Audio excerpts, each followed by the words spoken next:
The Book of Genesis, Chapter 2, the Garden of Eden and creation of Adam and Eve.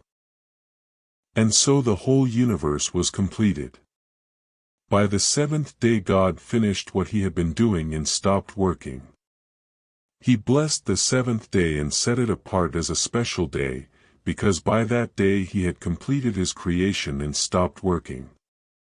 And that is how the universe was created. When the Lord God made the universe, there were no plants on the earth and no seeds had sprouted, because he had not sent any rain, and there was no one to cultivate the land, but water would come up from beneath the surface and water the ground. Then the Lord God took some soil from the ground and formed a man out of it. He breathed life-giving breath into his nostrils and the man began to live. Then the Lord God planted a garden in Eden, in the east, and there he put the man he had formed. He made all kinds of beautiful trees grow there and produce good fruit. In the middle of the garden stood the tree that gives life and the tree that gives knowledge of what is good and what is bad. A stream flowed in Eden and watered the garden. Beyond Eden it divided into 4 rivers. The first river is the Pishon. It flows around the country of Havilah. Pure gold is found there and also rare perfume and precious stones. The second river is the Gihon. It flows around the country of Cush. The third river is the Tigris, which flows east of Assyria, and the fourth river is the Euphrates. Then the Lord God placed the man in the Garden of Eden to cultivate it and guard it. He told him, "You may eat the fruit of any tree in the garden, except the tree that gives knowledge of what is good and what is bad.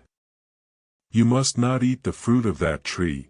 If you do, you will die the same day." Then the Lord God said, "It is not good for the man to live alone. I will make a suitable companion to help him." So he took some soil from the ground and formed all the animals and all the birds. Then he brought them to the man to see what he would name them, and that is how they all got their names.